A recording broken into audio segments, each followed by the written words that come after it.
Welcome to the Off the Charts Football Podcast. I'm Matt Manocherian, former NFL scout and now of Sports Info Solutions, joined by Aaron Schatz, the godfather of football analytics and the founder of FootballOutsiders.com. As always, we've got Justin Stein with us on the controls. And Aaron, we're going to kind of do a little hodgepodge today.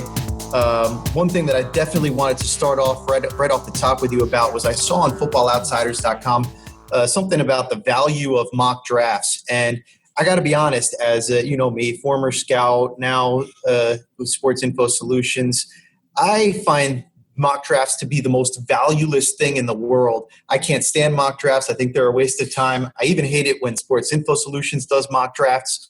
What is this research about mock drafts actually having some value?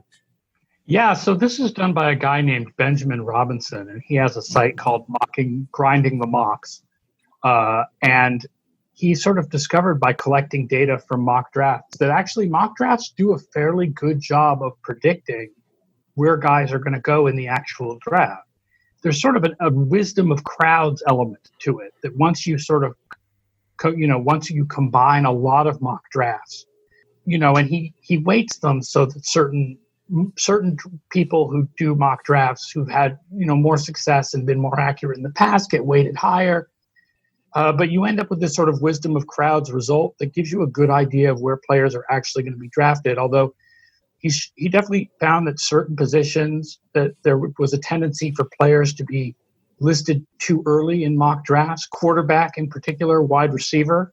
Interestingly enough, not running back. Like I would have expected that mock drafts would overvalue running backs because some of the people who do them come from sort of a fantasy football background, but they actually don't. And the one position is interesting. The one position that mock drafts continually undervalue is center, although that might just be a sample size thing because there were only like 12 centers in his sample. But it's sort of an interesting article showing that mock drafts do have some value in that helping you to sort of get an idea of where players are being considered. And it's fairly accurate to what teams are considering. Yeah, I brought it up. I'll admit it, as much as I do hate mock drafts and I try to avoid them, I really did like this article because I think that it brought out something really interesting. And that is a frustration that I always had as a scout, which was as you put together your draft board, you are told by your GM that you're supposed to be scouting players based on what they'll be on your team. But inherently, if you're doing a good job of doing that, then you're not really caring about how the league values that player. So I was always a proponent of having two draft boards, one for what you believe the players are going to be on your team and one for what you believe the market value is.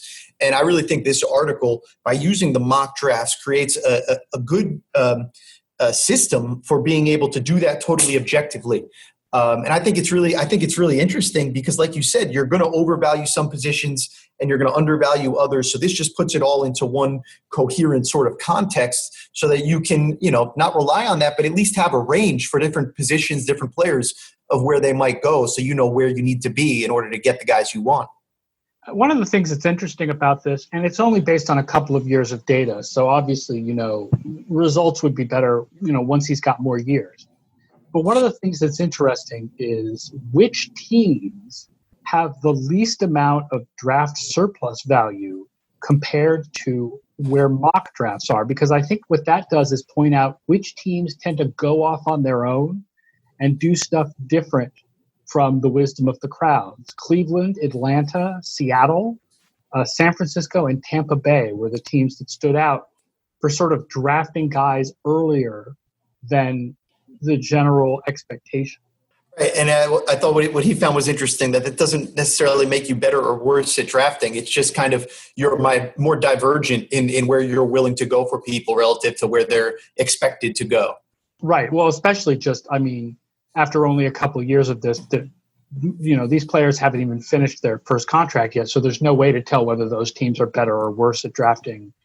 But, all the research that shows that no team is really that much better at drafting than any other team, that most teams are pretty much, there's a lot of randomness to whether teams draft well or don't draft well, but they do draft differently.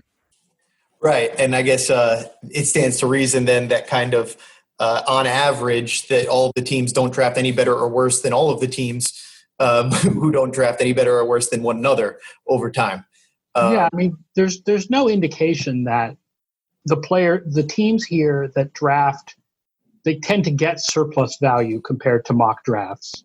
Tennessee, Buffalo, Dallas, that those teams in the last couple of years have really drafted that much better than Seattle, Atlanta, Cleveland.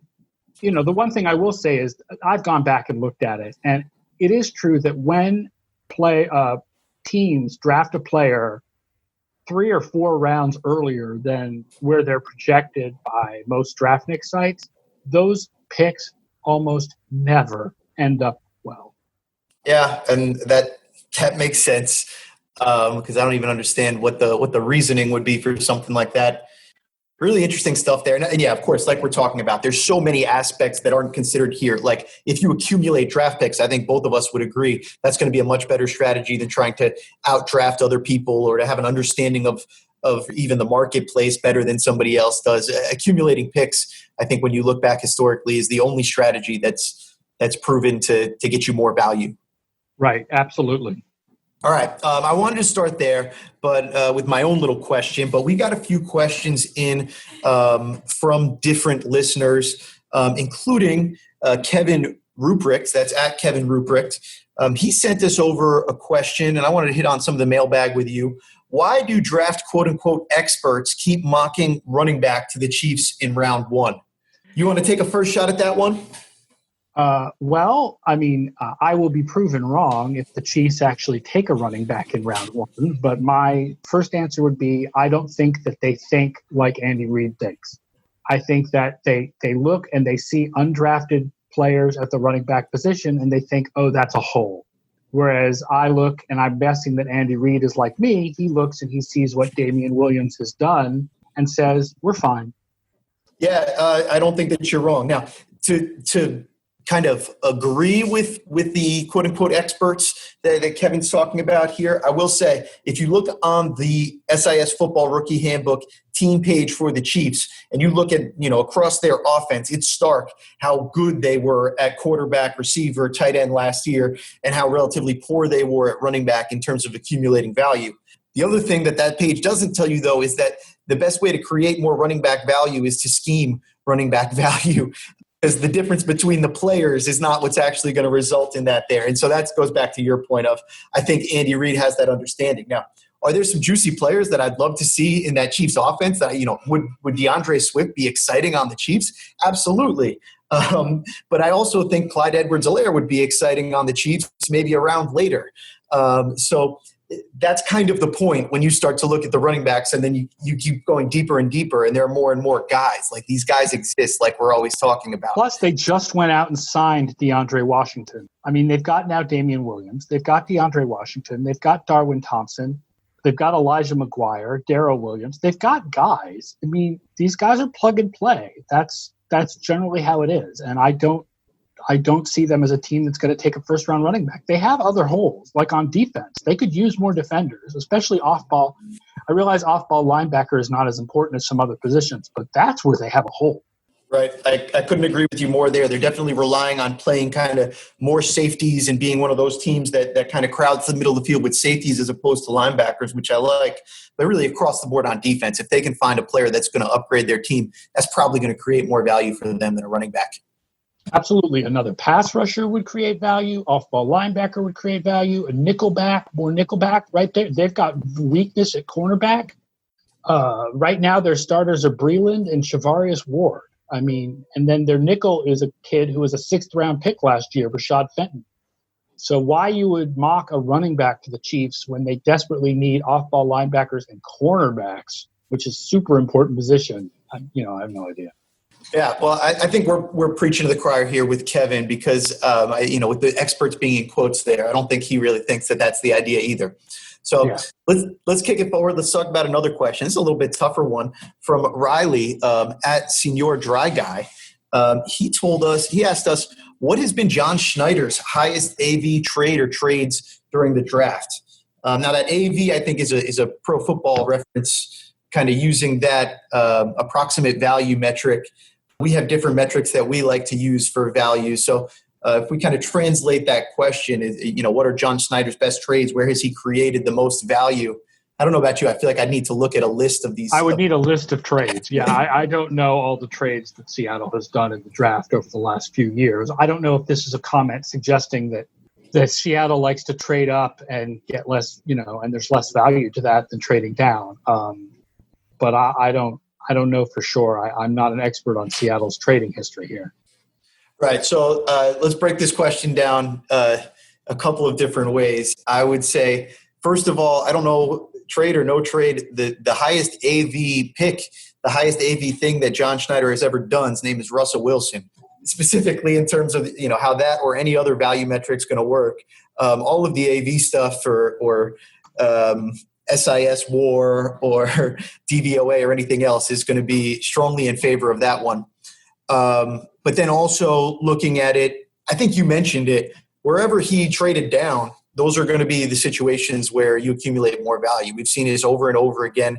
Yes, you can trade up and get Alvin Kamara, and in a vacuum, one pick can look really good, but that doesn't make a good process, and the real process is trading down. So last year they traded down a ton. Like, I just doing a search on the line here for draft picks. They went from 4 picks to 11 last year.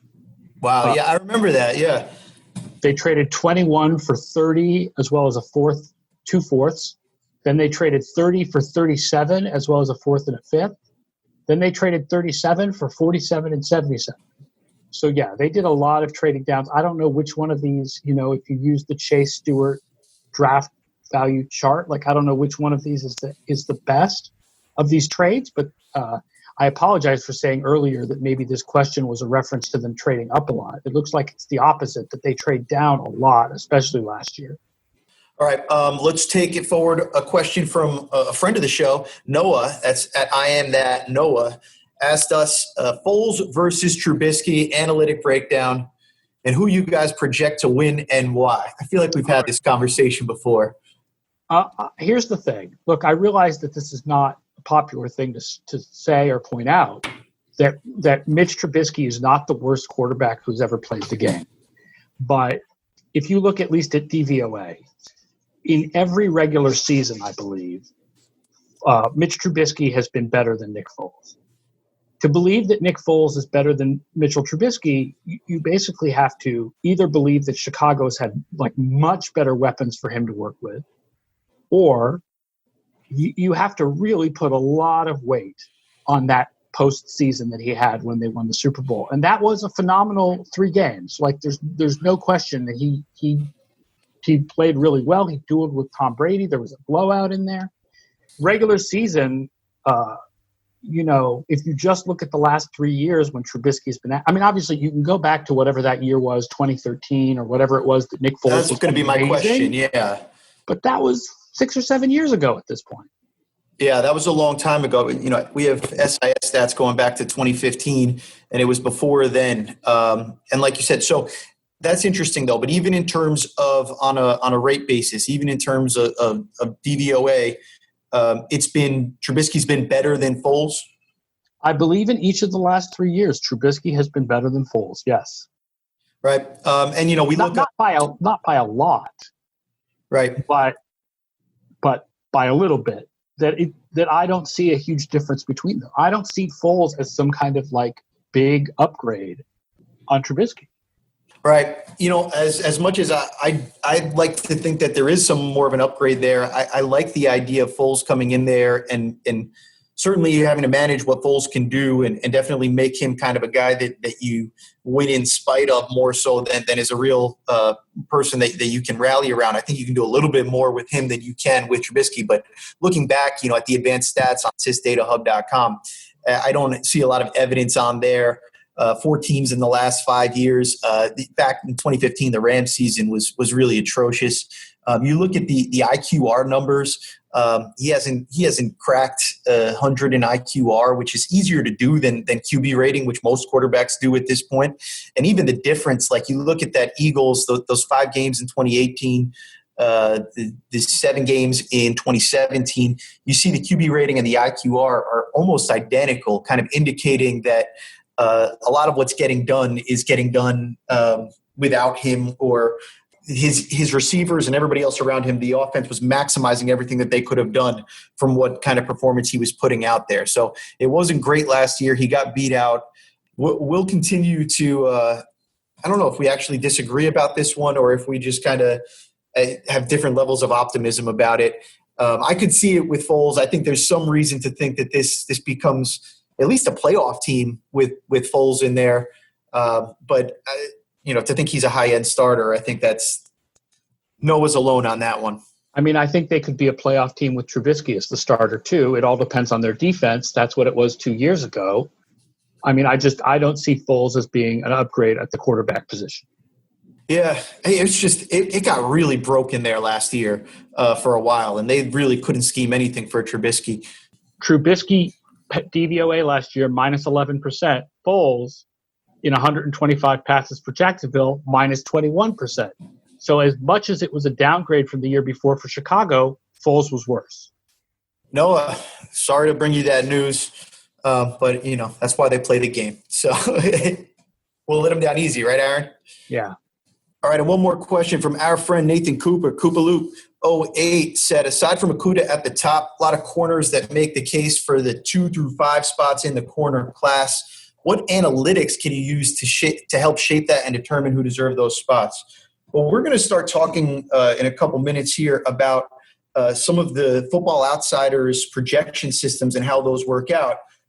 Fortunately, I don't think those projection systems have a whole lot to say about the corners because historically that's been something that's really hard to do based on college stats. Right. You got to do charting, which you guys do have now for the last couple of years. But the question is, do you have enough years of it to sort of determine what metrics may project performance in the NFL better than other metrics? Right. And that's kind of a work in progress. We're trying to get better at that every year. Coop knows as good as anybody the players that are in that kind of 2 through 5 range in the corner class. We've heard a lot of love for C.J. Henderson lately. Trayvon Diggs, Jalen Johnson, and Jeff Gladney are guys that we really like as well before you get into that next tier for us, which was Christian Fulton, Amik Robinson. But when you look at the breakdown, I mean, there are some stats that we really like. We like to look at man coverage stats. The guys that seem to perform well in man coverage seem to do a little bit better. So that can be one thing that we look at. Amongst those guys that I just mentioned right there, it's Trayvon Diggs from Alabama that stands out a little bit. He averaged just half a yard per snap in terms of man coverage yards per snap last year. So that was one guy that I would put up there when you look at him on the stats. He's also good in deserved catch rate. That's on all throws, not just man or zone. But a 50% deserved catch rate stands out there. He's ahead of even Okudah on that stat. We look at expected points added. That's certainly a good stat. But then I think you get even better when you start to look at it in terms of total points. And no surprise when you look at pass coverage total points, which is going to be considering, where you're lined up, who you're covering, how likely that player is to get targeted, whether or not your defense put pressure on the quarterback in front of you. This is college football, so there's going to be an opponent adjustment component. So, if you were facing against Oklahoma's offense, it would treat that very differently than if you were facing lesser proficient offense. So Okudah comes out tops in the pass coverage total points, but in total points, which will also incorporate the run defense total points, it's Amik Robinson from Louisiana Tech that actually comes out first. He comes out ahead of Okudah. So a few different stats, a few different answers there, but I think you can kind of look at all these different stats and try to understand them all in context of one another because they do a different job of telling you how good a job you do of suppressing separation in man, how well a job you do at the catch point with the deserved catch rate stat, the pass coverage total points kind of being a little more all-encompassing, and then the total points also adding in what you produce not just in the pass game. I'll tell you what's going to be interesting is once you've got a few years of this, is we've discovered that in the NFL, cornerback coverage metrics are phenomenally inconsistent from year to year. So the question is that also true in college?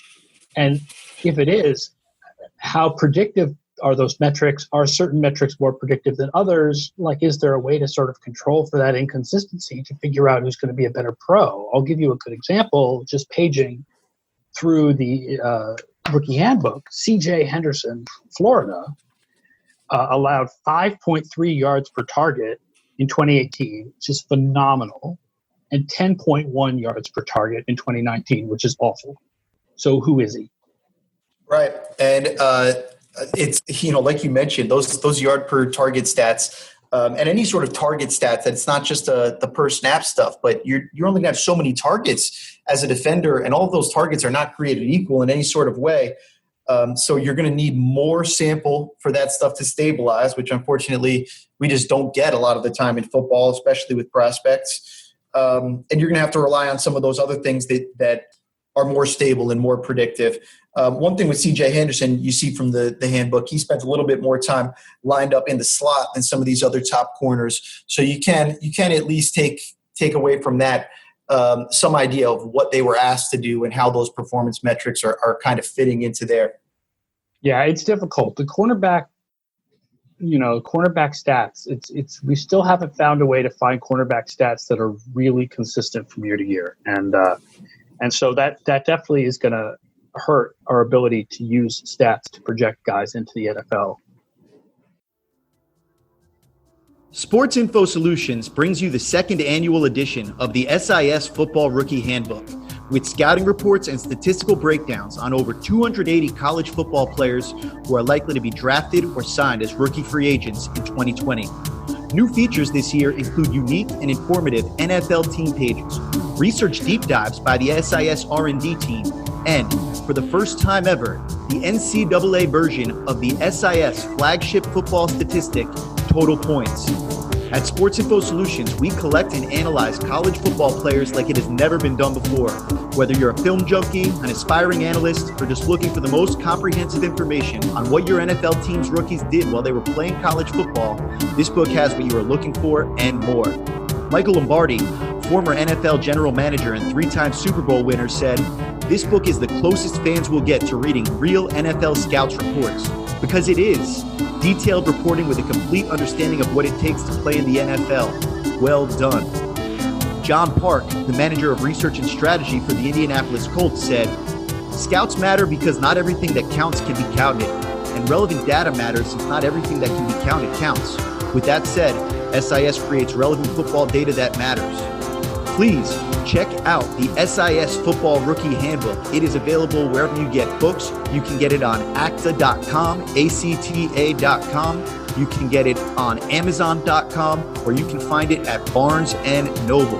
That's the SIS Football Rookie Handbook, comprehensive scouting and analytics guide, all of the 2020 NFL Draft prospects, brought to you by Sports Info Solutions. All right. Thank you for those questions from the different listeners. I wanted to talk with you a little bit more about the different metrics that the different projections methods that Football Outsiders uses. I just saw on the Football Outsiders articles on both footballoutsiders.com and on ESPN.com. There's a whole bunch of stuff out. Let's start off with Playmaker Score, because that was the most recent one that I saw go up. This wide receiver class, we've talked about all the depth, all the different players. What can the Playmaker Score tell us about the guys coming out this year? Yeah, and basically what Playmaker says is, while there are a lot of first-round worthy wide receivers, they don't necessarily shine compared to other first-round receivers of the past. So what sort of stands out about this class is the number of receivers who are high, not the value of those receivers. It's not like, let's take 5 receivers in the top 10 or anything like that. We do have, first of all, we did change the system this year to now incorporate a variable that accounts for the quality of the teammates that you have and are they being drafted. And that helps players like Jerry Jeudy and Henry Ruggs, who had to share the field with each other for Alabama last year. So we end up with CeeDee Lamb and Jerry Jeudy as the 2 best prospects, who are, both sort of projected to get 60 to 80 yards per season more than an average first-round pick. And then there's other guys who are first-round picks, but they're not historically great first-round picks. They're just, first-round picks, like Ruggs, like Justin Jefferson, like Jalen Reagor. Yeah, and I look at that. So no big surprises with CeeDee Lamb and Judy on top, and then you've got Jefferson and Ruggs. Your method likes Denzel Mims a little bit better than we liked him out of the football rookie handbook. He drops down. We had him ranked in the number 3 type wide receiver range. I will point out that's because of the element in the Playmaker score that does account for draft projection. And if you look at a new metric that we introducing this year, yards over draft projection, that shows which players are expected to be better or worse than their general conventional wisdom draft projection. We have Denzel Mims as the one guy projected to go in the first round who we think is going to be significantly worse than his draft position. So I have a feeling we may agree with you on Denzel Mims a little bit more than it might look at first glance.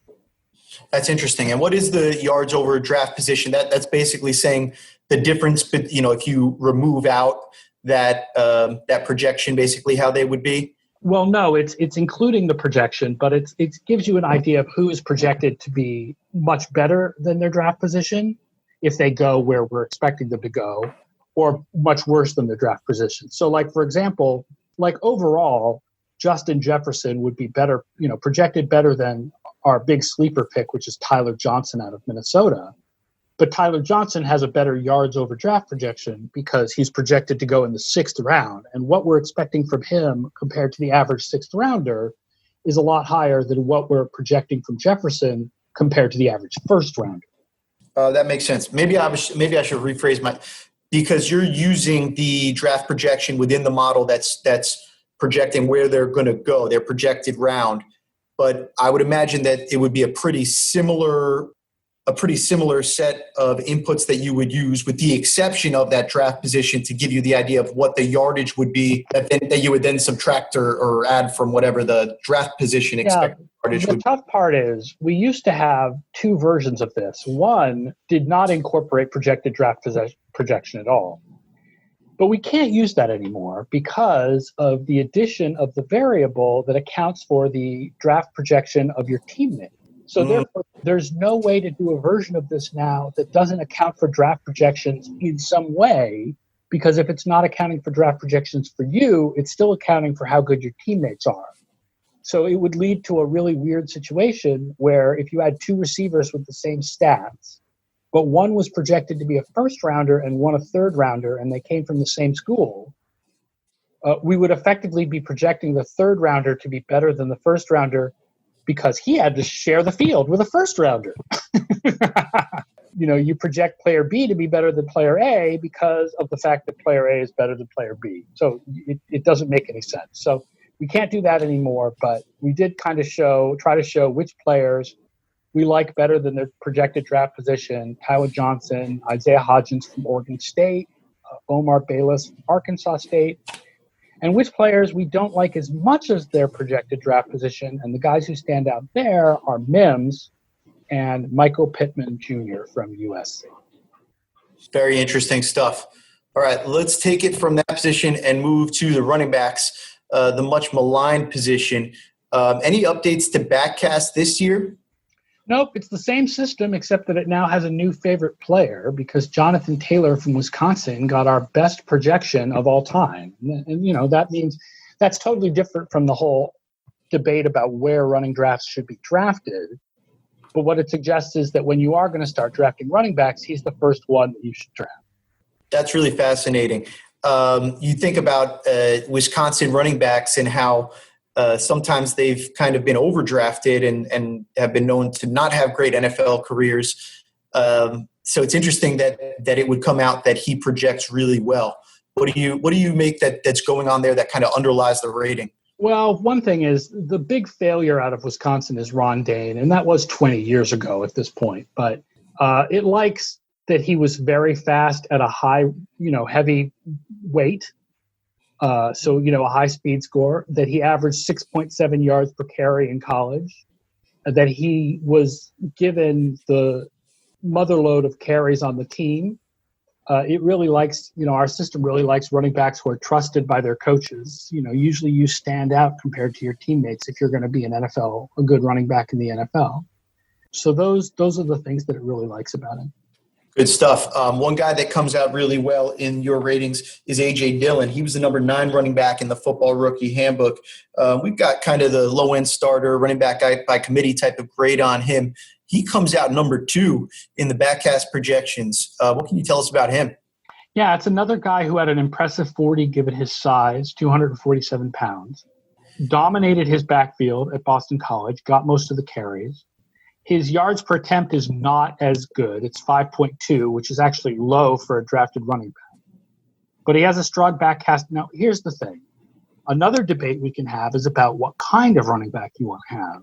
And obviously, a lot of analytics suggests that where a lot of the value of running backs does show up these days is in their abilities to catch the football, pass block, what they do in the passing game as opposed to the running game.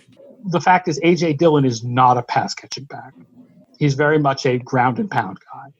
So that means, from the point of view of what kind of running back do you want, he may not be as good a prospect as BackCAST believes he is.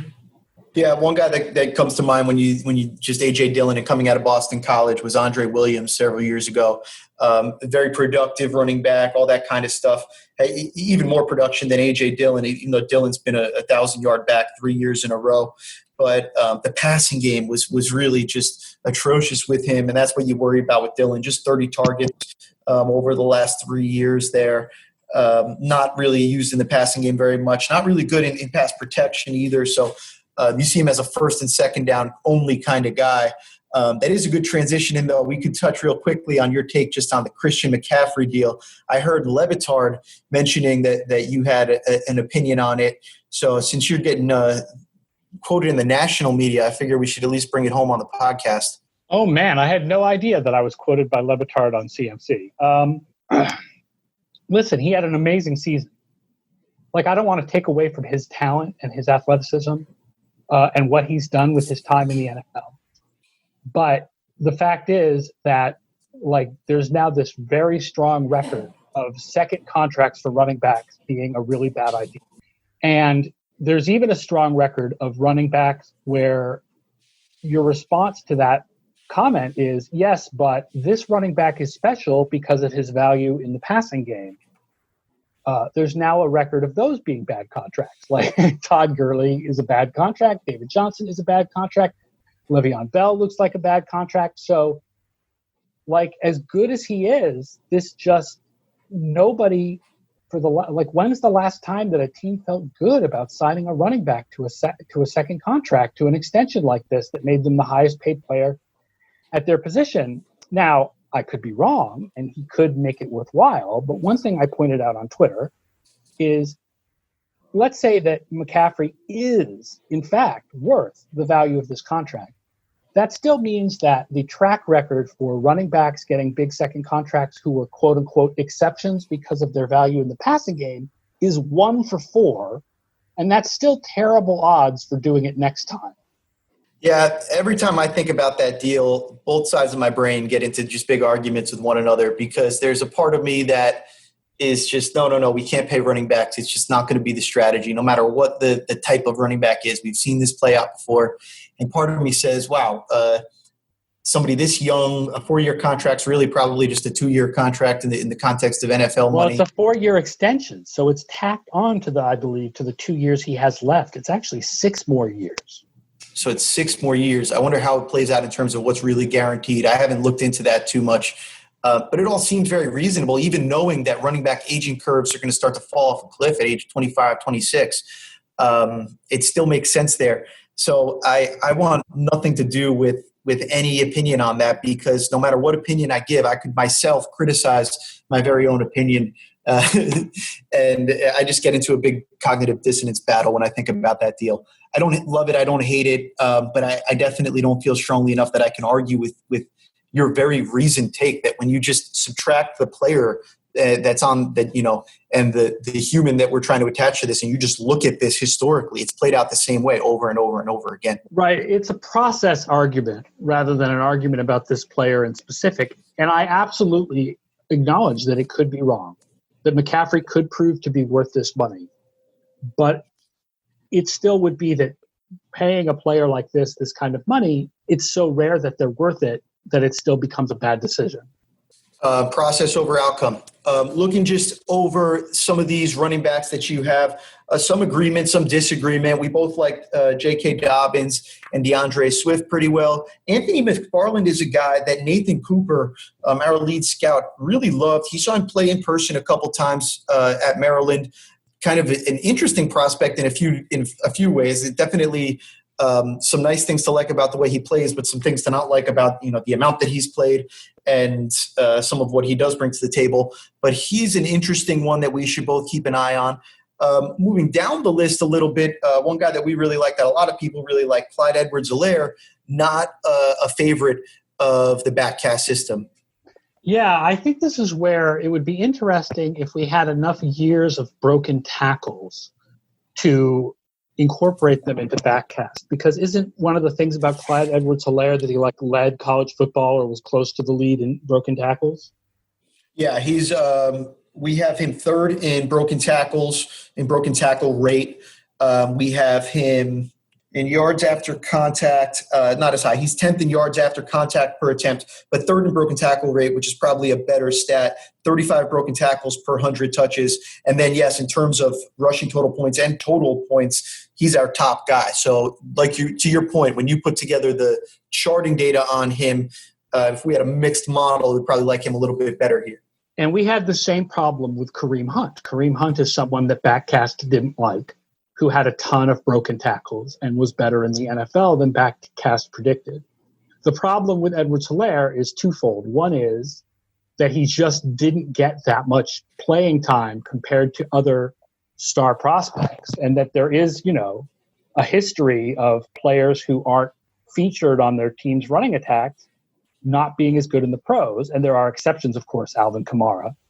And the other is that he didn't have a great size-speed combination. He's only 207 pounds, but he was just 4.6 in the 40.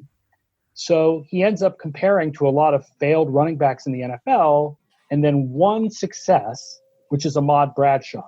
But Ahmad Bradshaw was like a 7th-round pick, not a second. One other guy that fits into that sort of mold of being a high production guy, but didn't run as well, Zach Moss from Utah. He ran the 4.65 in Indy, but he's a guy that in terms of that yards after contact, broken tackles, total points, those big stats like we were talking about, he's a guy that also stands out in that regard. So guys to look at in terms of if you're looking for the physical tools versus the production on the film, you have different sorts of prospects that you can keep an eye on. Yeah, we have Zach Moss as a very average prospect. Like not bad, but not good. Just there. So you can almost say that your ratings don't really care about him. It's almost as if he doesn't matter. Yes, it's almost like he's a running back who doesn't matter. That's right. All right. I don't feel that way about Zach Moss, for the record. All right. Let's flip it around. One more article that came out, this one on ESPN, the top edge rushers by the SackSEER production. No surprise at number one, Chase Young. Is it safe to say that the projection system loves him as much as everybody else does? Yeah, basically. I don't have the full projections yet. We'll be running the full projections on Outsiders next week. But yeah, it's Chase Young and everybody else way behind, basically. It loves Chase Young. He's up there with the top edge rushers that we've ever measured. Does well in basically every part of our projection system except for the 40 because of the fact that he didn't run it at the combine. So we have, there's no pro day, so we don't have any data for him on combine drills. But even if he had terrible combine drills, he still would be the number one edge rush prospect. That's how good his production was last year. Right. And nothing to argue with about there. He's an absolutely outrageous prospect. We can argue all day about the value of a quarterback versus a trade down versus the player. But in terms of the player, I don't think there's any argument about what he is as a prospect. A guy that is a little bit more, I think, unclear about what he's going to be on the NFL is A.J. Epinesa from Iowa. You guys have him as number 2 on the SackSEER list, I see. But you also note some things that were similar to our concerns about him in the Football Rookie Handbook. Not an outrageous athlete. You don't see the incredible explosion on the film. Is as productive as a defensive end as you'll see on the college level. But I noted in the write-up on ESPN.com, you also talked about the workout numbers kind of showing a little bit of a lack of explosion with him. Right. Slow 40 yards dash, below average vertical jump, below average 3-cone time. Only 30 edge rushers in the last 20 years have a 40-yard dash of 4.95 seconds or worse. And the only couple of those guys turned into good NFL players. Darren Howard being one, and Sam Hubbard, currently on the Cincinnati Bengals, is the other. So there is a path to success despite the below-average combine numbers. And because of his draft projection, this is another system that does incorporate draft projection to try to incorporate what scouts see that the numbers don't. It's still, because of his draft projection being that of a first-rounder, it does see him as the number 2 edge prospect in this class. But, there's definitely stuff to be worried about there. And then looking at the different players on here, you guys like Gross Matos, you like K'Lavon Chason, other guys that we like. You have Curtis Weaver a little bit higher. I know Nate Cooper also did the direct report on him. Love the athleticism on him. He's got good numbers in the Football Rookie Handbook, too, in terms of being productive in the run game and the pass game. What was it about Curtis Weaver that kind of makes him come up this list? Production, 34 sacks in 3 seasons, above average passes defense rate. There's a good record of guys from small programs excelling in the NFL after having big production at small programs, whether it's Mathis or Gabaja Biamila or Jared Allen, or the guys from Troy, like Marcus Ware. There's a good record of guys from smaller schools, putting up big numbers. Not FCS schools, but Group of 5 schools, like a Boise State. Yep. He's definitely the guy to look out for as far as that goes. He was 3rd amongst edges in total points, just behind Chase Young and Zach Bond there. And standing out, like I said, in both phases for what he was able to do, at least at Boise State. A little bit light, maybe for a 4-3 team, but fits in nice as a 3-4 edge, or potentially, for a 4-3 team that's looking for more of a speed guy to play on the right side. Anything else you wanted to touch on with the SackSEER? You said we'll be able to see the rest of that list coming out next week. Yeah, the guy that it sees as a bust gets a little bust asterisk, and that's Zach Bond. Because Zach Bond is not really a pure edge rusher. He's one of these kind of tweener types. We compared him in the article to Kyle Van Noy. Another good comparison would be Devin Kennard. He's the kind of guy who plays a linebacker position on a team where the off-ball linebackers do rush the passer a lot, like the Patriots or the Lions. But he's right. not. I think he has to play in a system like that. It's going to be a team that values that sort of ability to line up in either position and the offense not know where he's coming from. I think that adds to his value much more so than, like you said, just the natural, typical athlete that you'd expect to see just with, the size and length and stoutness and all the traits that you'd expect to see in a typical edge guy. This is a little bit of a different player. But I do think that somebody like Kyle Van Noy gives a blueprint for how you can use that type of player. Yeah, the fact that he only had 2.5 sacks in his first 2 seasons in college suggests that he's not a stellar edge rusher prospect. He's much more of an all-around linebacker prospect. You do like the pressure rate stuff this year. Each of the last seasons, he rushed 71 and 73% of the time, and his pressure rate 14% in 2018, 18% in 2019. Not eye-popping numbers there, but very good both seasons for sure to be up in the teens in terms of the pressure rate. So we're not talking about Chase Young here in terms of what he's been able to produce, but once he got into that role, it was a little bit better. But like you said, this wasn't a guy that just walked onto campus and was somebody that we could say, go get the quarterback. That's not what we're talking about with this. And he's light, and then it turns out that he put on like a water weight or something at the combine and put on so much water weight that he gave a diluted sample. So he's actually lighter than he weighed in at the combine. So he's like extra super light. Right. It's hard to make out what exactly happened there. That sounds like a bizarre situation. I'm not sure if he legitimately was trying to get his weight up by drinking a lot of water, and that's what made him come in with. But that's bizarre to get to the point where you have a positive test because of that. It is possible to drink too much water, health-wise. Yeah, as I think players that are about to get weighed in can prove. If anybody was trying to prove it, it'd be somebody trying to get their weight up for this sort of a thing. So very interesting there. I'm not concerned that this is a player that is doing steroids or anything like that. I don't think. No, that's not what it sounds like at all. A diluted sample. It didn't. It's from what I can see. It was a diluted sample, not a sample that had a drug in it. What I think that's nice about as much as I don't like trying to bring him in and say this is going to be a high-end pass rusher and trying to fit him into a square peg into that role. I do like the idea of bringing in somebody versatile. I do like the fact that if he's not a guy that's going to be playing a true edge for you, I do kind of like him being able to fit in as like an outside linebacker role where he can play on multiple levels of the defense for you. He's been very productive in the run game, making tackles in the backfield.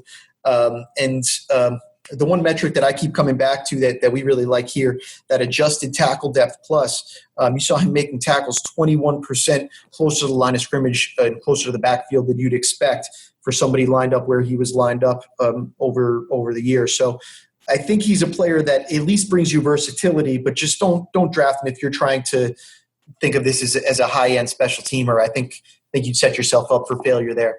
He makes a lot of sense for the Patriots, except for the time that they have picks. Like 23 seems too early for him, but they don't have a second rounder. But if the Patriots trade back, this would be a guy for them to go after, like at the top of the second round or something, because he would just plug in directly for Kyle Van Noy having left for Miami. All right. On that note, we will sign off. We will be back next week to give the quick preview and then recap the draft. We'll catch you up with some news about how exactly we're going to approach that. But we expect to have Nate Cooper and John Todd along with us to help break down some of these players. And if you haven't gotten it already, we have great news. The SIS Football Rookie Handbook is on sale through our publisher. So if you go directly to actasports.com, you can get the Football Rookie Handbook for just $15. It's on sale for half price from now until the draft. So they're still shipping it. You can get it sent to you right away. So check that out at actasports.com. And as we mentioned the past couple of weeks, we are recruiting for football video scouts for 2020. That includes scout school. That includes going into everything that goes into the Football Rookie Handbook. And we're still planning as if we're going to have everything back to normal, or at least as close to normal as it can be. For my co-host, Aaron Schatz, and our producer, Justin Stein, I'm Matt Manocherian, and thank you for joining us for the latest episode of the Off the Charts Football Podcast.